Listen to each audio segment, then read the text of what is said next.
بسم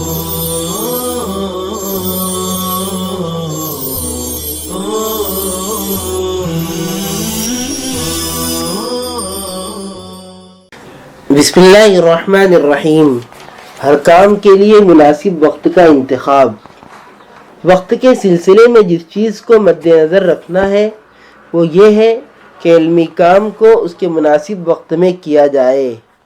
بہت سے علمی کام ایسے ہیں جن کا کرنا آسان ہے، ہر کوئی ہر وقت ان کو انجام دے سکتا ہے، مثلا کتابوں کی نقل، ہلکا پھلکا مطالعہ، سرسری عبارت خوانی وغیرہ۔ یہ سب ایسے کام ہیں کہ ان کے لیے ضروری نہیں ہے کہ ذہن خالی اور پورے طور پر بیدار ہو اور باریک بینی اور گہرائی کے ساتھ غور و خوض کی ضرورت ہو۔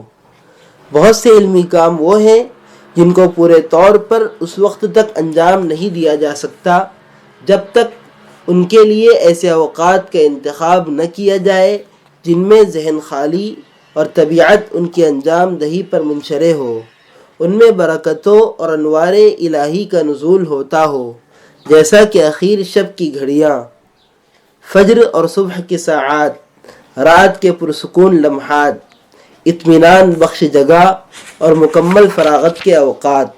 اس لیے مشکل اور پیچیدہ مباحث کے حل کے لیے نیز الجھے ہوئے مسائل کی تنقیح، دشوار گزار تحریفات کی تصحیح، دقیق و مبہم عبارتوں کی گرہ کشائی اور قابل حفظ نصوص کو یاد کرنے جیسے امور کے لیے ان خوشگوار ساعتوں اور متبرک اوقات سے فائدہ اٹھانا چاہیے۔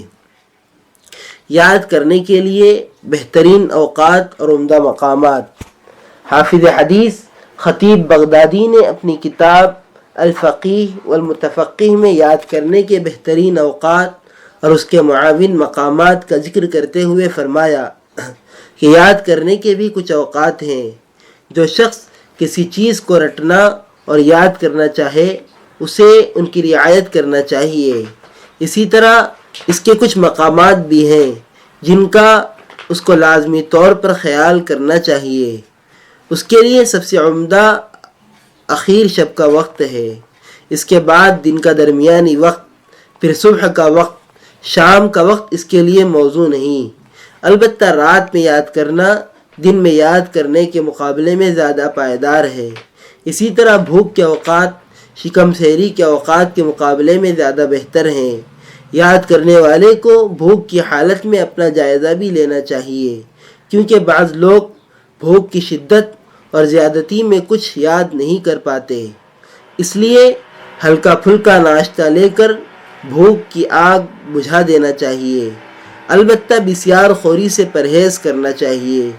یاد کرنے کے لیے بہترین مقامات بالا خانے ہیں، نہ کہ نیچے کی منزلیں، اور ہر ایسی جگہ جو غفلت اور بے توجہی کے اسباب سے دور ہو، جس میں قلبی سکون کے ختم ہونے کا کھٹکا نہ ہو کہ دل و دماغ اس میں الجھ کر رہ جائے اور مقصد کے حصول میں رکاوٹ بن جائے۔ گھاس اور ہریالی پر بیٹھ کر یاد کرنا بھی پسندیدہ نہیں، نہ نہروں کے کنارے اور بیچ سڑک پر، کیونکہ عام طور پر ایسے مقامات پر ذہنی یکسوئی اور جمعیت خاطر نصیب نہیں ہوتی۔ میں کہتا ہوں کہ ابو نصر فارابی کا طرز عمل مذکورہ ہدایت کے خلاف تھا۔ وہ خلوت نشین تھے، کسی کو شریک مجلس نہ کرتے۔ دمشق میں قیام کی مدت کے دوران وہ عام طور پر کسی حوض یا تالاب پر یا کسی گنجان باغ میں چلے جاتے، وہیں اپنی تصانیف مرتب کرتے اور مستفیدین ان کی خدمت میں باری باری پہنچتے۔